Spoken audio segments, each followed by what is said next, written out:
नमो भगवते वासुदेवाय।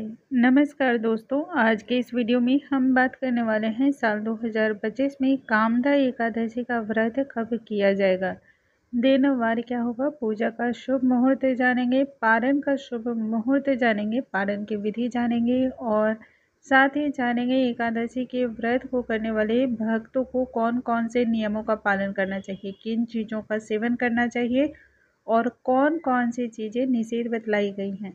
आज के इस वीडियो में हम हर छोटी से छोटी और बड़ी से बड़ी जानकारी आपको देंगे ताकि आपके मन में कोई संशय ना हो और व्रत का पूर्ण लाभ आपको प्राप्त हो। जो भक्त किसी कारणवश व्रत न कर पाते हो उन्हें कौन से कार्य करने चाहिए इस दिन ताकि उन्हें भी श्री हरि की कृपा की प्राप्ति हो। आइए वीडियो को हम स्टार्ट करते हैं। नमस्कार दोस्तों, कैसे हैं आप सभी। उम्मीद करती हूँ आप सभी स्वस्थ होंगे, सुरक्षित होंगे और आप सभी के उत्तम भविष्य की कामना करते हुए आज का ये वीडियो स्टार्ट करती हूँ। एकादशी का व्रत सभी व्रतों का राजा कहा गया है। कहते हैं इस व्रत को जो मनुष्य अपने पूरे जीवन काल में नहीं करता है उस मनुष्य को कितने भी पूजा पाठ जप तप दान पुण्य कर ले उसे पूर्ण लाभ नहीं प्राप्त होता है। मनुष्य का जीवन तभी सार्थक होता है जब वह एकादशी का व्रत करता है। शास्त्रों के अनुसार एकादशी का व्रत 8 वर्ष से लेकर के 80 वर्ष की आयु तक के कोई भी भक्त रख सकते हैं। इस एकादशी के व्रत को करने से सभी इच्छाएं तो पूर्ण होती ही हैं, समस्त कामनाओं को पूर्ण करने वाली एकादशी यह मानी गई है। इसी के लिए यह एकादशी कामदा एकादशी के नाम से जानी जाती है, अर्थात कि संपूर्ण कामनाओं को पूर्ण करने वाली एकादशी। एकादशी के दिन सभी भक्तों को व्रत करना चाहिए, भगवान श्री हरि की आराधना उपासना करनी चाहिए, माँ लक्ष्मी की पूजा करनी चाहिए। इससे भोग मोक्ष धन धान्य ऐश्वर्य और सभी प्रकार की मनोरथ पूर्ण होती हैं। साल 2025 में कामदा एकादशी के व्रत का आरंभ 7 मार्च की रात्रि 8 बजे होगी एवं इसकी समाप्ति 8 मार्च की रात्रि 9:12 पर होगी। उदया तिथि के अनुसार हिंदू धर्म में व्रत रखने की महिमा और महत्ता बतलाई जाती है। उस तरह से हम सभी व्रत रखेंगे। 8 मार्च को और दिन मंगलवार होगा। चैत्र माह के शुक्ल पक्ष की एकादशी को ही कामदा एकादशी के नाम से जाना जाता है। इस दिन जाने अनजाने जो भी पाप होते हैं उनसे भी मनुष्य को मुक्ति मिलती है और वैकुंठ धाम में सभी सुख प्राप्त होता है। आइए अब हम पारण के मुहूर्त को जानते हैं। पारण हम सभी 9 मार्च दिन बुधवार को करेंगे। सुबह 5:22 से लेकर 7:52 तक, इसी बीच हमें पारण कर लेना है। अब हम जानते हैं संपूर्ण नियम। एकादशी का व्रत करने वाले सभी भक्तों को नियम एक दिन पूर्व से ही पालन करना चाहिए, अर्थात कि दसवीं तिथि को सुबह स्नान इत्यादि करके निवृत्त हो जाएं और फिर दैनिक पूजा को संपन्न करें। शुद्ध सात्विक भोजन तैयार करें, संभव हो तो भोजन स्वयं तैयार करें और उस समय भगवान श्री हरि के नामों का जप करना चाहिए।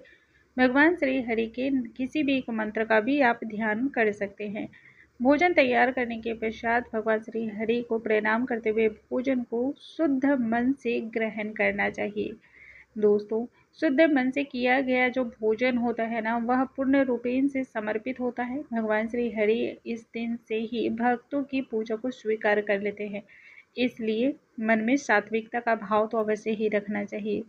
संध्या काल के बाद अन्न का सेवन बंद कर देना चाहिए। यदि आपकी शारीरिक अवस्था अस्वस्थ रहती हो, किसी भी कारणवश आप सक्षम अपने आप में महसूस ना करते हों या फिर गर्भावस्था में हो और फिर भी आप व्रत का पालन करना चाहते हो, तो ऐसे में संध्या कालीन के बाद आप दूध दही फल या फिर साबूदाना, ये जो चीज़ें होती हैं शकरकंद आलू वगैरह, ये सभी आप ले सकते हैं और मेडिसिन को भी आप ऐसे में ले सकते हैं। मेडिसिन में किसी भी प्रकार की आपको कोताही नहीं रखनी है, वह आपको समय पे ही लेना है।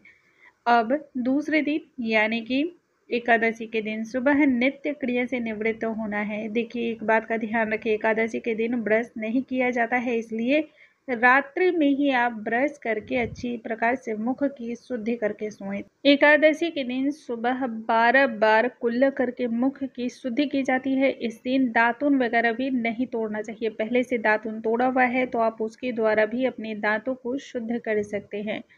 फिर स्नान इत्यादि कर लें। स्नान वाले जल में संभव हो तो थोड़ा सा गंगा जल और तिल मिला करके स्नान करें। ऐसा करने से लक्ष्मी की भी वृद्धि होती है, स्थिर लक्ष्मी का वास होता है।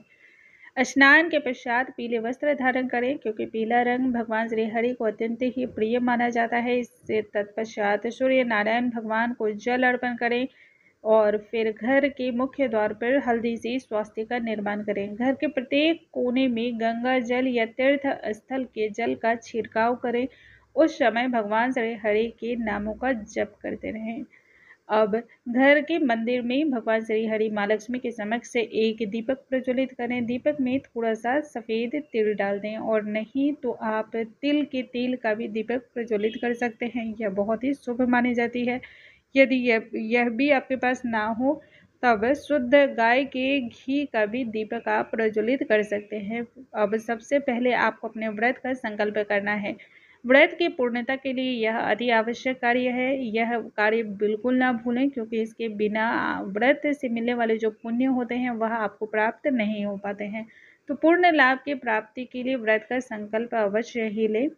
और संकल्प लेने के पश्चात जो है आप भगवान श्री हरि माँ लक्ष्मी को विभिन्न प्रकार से स्नान कराएं। जल, दूध, दही, पंचामृत, इत्र वाले जल से, पुष्प वाले जल से। तो इन सभी चीज़ों से स्नान कराने का अलग अलग जो है ना हमें पुण्य भी प्राप्त होता है। तो जितना संभव हो सके उतने कार्य करने चाहिए। यदि प्रतिमा ना हो, फोटो हो, तो आप उन्हें जल का छींटा लगाते हुए स्नान का भाव कर सकते हैं। और यदि आपके पास यह भी ना हो तो लड्डू गोपाल की यदि आप सेवा करते हो तो उन्हें भी इसी प्रकार से आपको अभिषेक कराना है, उन्हें भी स्नान कराना है। तत्पश्चात उन्हें वस्त्र समर्पण करें। वस्त्र ना होने पर पीले रंग का कलावा अर्पण करें, यह भी वस्त्र के समान माना जाता है। माथे पे पीले चंदन, अष्टगंध चंदन का और तुलसी की लकड़ियों को घिस करके उससे चंदन बना करके उसका तिलक करना चाहिए। इस दिन भगवान श्री हरि को तुलसी की मंजरियां अवश्य अर्पण करनी चाहिए तथा तुलसी के पत्तों की माला अर्पण करनी चाहिए। याद रखें, इस दिन तुलसी जी की पत्तियां या मंजरियां तोड़ी नहीं जाती हैं या कोई भी पुष्प भी नहीं तोड़ा जाता है। तो एक दिन पहले ही तोड़ करके रख लें। भगवान से हरि प्रत्येक छोटे से छोटे और बड़े से बड़े जीवों पर दया का भाव रखते हैं, इसलिए किसी भी चीज़ों को करने से इस दिन मना किया जाता है। जैसे डीप क्लीनिंग भी इस दिन मना की जाती है, ताकि किसी भी जीव जंतु को नुकसान ना हो, चाहे वह छोटा हो या फिर बड़ा। यही कारण है कि एकादशी के दिन कपड़े इत्यादि को भी धोना को मना किया जाता है। लेकिन यदि आवश्यकता पड़े तो थोड़ी बहुत सफाई या थोड़ी बहुत धुलाई आप कर सकते हैं अपनी सुविधा के अनुसार। तो इस प्रकार से आप भगवान श्री हरि को चंदन लगाएं, उन्हें आप तुलसी की माला अर्पण करें, भोग अर्पण करें।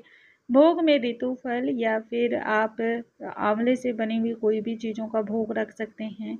आप चाहें तो ऐसे में पंचामृत का भोग लगा सकते हैं। जो भी चीज़ों का भोग लगाएं उसमें तुलसी का दल अवश्य ही रखें।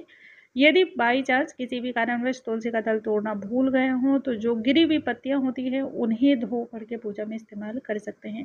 इस दिन जो भक्त भगवान श्री हरि के मस्तक पर तुलसी का एक भी पत्र रख देता है उसके सहस्त्रों जन्म के पाप जो है क्षण भर में ही नष्ट हो जाते हैं।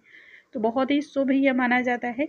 अब धूप दीप अर्पण करें, हाथों में पुष्प लेकर के व्रत की कथा का श्रवण करें। जब कथा समाप्त हो जाए तो वह पुष्प भगवान श्री हरि के चरणों में छोड़ दें। इस दिन भगवान श्री हरि के किसी भी एक मंत्र का 108 बार कम से कम जप करना चाहिए। बहुत ही ज़्यादा शुभ माना जाता है और इससे पुण्य भी प्राप्त होते हैं। अंत में आरती करके क्षमा याचना करें। व्रत करने वाले सभी भक्तों को याद रखना चाहिए कि दिन में शयन नहीं करना चाहिए, यानी निद्रा नहीं लेनी चाहिए। पर पुरुषों या पर घर जो पराए घर होते हैं दूसरों के यहाँ का भोजन, अन्न इत्यादि का त्याग करना चाहिए। जल भी ग्रहण नहीं करना चाहिए। एकादशी का व्रत करने वाले सभी भक्तों को मसूर की दाल, गाजर, सलजम, पालक, गोभी, बैंगन, सेम की फलियां का सेवन नहीं करना चाहिए। प्याज, लहसुन, मांस, मदिरा या अन्य जितनी भी तामसिक चीज़ें होती हैं जो शरीर की तामसिक क्रिया को बढ़ाने वाली होती है उन सभी चीज़ों का त्याग करना चाहिए। आप इस दिन हर प्रकार के फल, मेवा इत्यादि का सेवन जो है वह कर सकते हैं। आलू, शकरकंद इत्यादि भी ग्रहण कर सकते हैं। इस दिन तुलसी का पत्र ग्रहण नहीं किया जाता है, क्योंकि तुलसी का दल ग्रहण करने से व्रत उपवास टूटता है। तो यह विशेष रूप से आपको ध्यान रखना है। दूसरे दिन नित्य क्रिया से निवृत्त होकर के पुनः दैनिक पूजा करें और भगवान श्री हरि को भोग लगाएं। भोग में आप पोहे, चावल या फिर आप जो है तुलसी का दल भी अर्पण कर सकते हैं, पंचामृत का भी भोग लगा सकते हैं। भोग लगाने के पश्चात यथासंभव दान करना चाहिए योग्य ब्राह्मण को और जरूरतमंद व्यक्ति को। दान यथासंभव ही करें, जितना आपसे बन पड़ता है उतना ही करें। यदि आप 1 रुपये का दान कर सकते हैं तो 1 रुपये का ही दान करें, और यदि दान करने में आप असमर्थ हों तब मन के भाव के द्वारा दान करना चाहिए। भगवान श्री हरि उसे भी स्वीकार करते हैं। जो भक्त किसी भी कारणवश व्रत ना रख पाए हों या ना रख पाते हों, उन्हें संपूर्ण नियमों का कम से कम पालन करना चाहिए, शुद्ध सात्विक भोजन को ग्रहण करना चाहिए और भगवान श्री हरि के नामों का जप कीर्तन करना चाहिए। जो भी व्यक्ति एकादशी के दिन रात्रि 9 बजे से लेकर 12 बजे तक जागरण कीर्तन करता है, उनके नामों का जप करता है, उससे अनंत पुण्य प्राप्त होते हैं और उस पुण्य की कभी भी समाप्ति नहीं होती है। यदि इस प्रकार से आप एकादशी का व्रत करते हैं तो आपको पूर्ण लाभ प्राप्त होगा और भगवान श्री हरि माँ लक्ष्मी आप पर प्रसन्न भी होंगी। उम्मीद करती हूँ आज का वीडियो आपको बहुत पसंद आया होगा। वीडियो थोड़ा सा भी पसंद लगा हो, हेल्पफुल लगा हो आपको थोड़ा सा भी, तो इसे ज़्यादा से ज़्यादा शेयर करें ताकि अन्य लोगों को भी इसका लाभ प्राप्त हो सके। और साथ ही चैनल को सब्सक्राइब करें, लाइक करें। अगले वीडियो में हम फिर से मिलेंगे नई जानकारी के साथ। तब तक के लिए नमस्कार दोस्तों।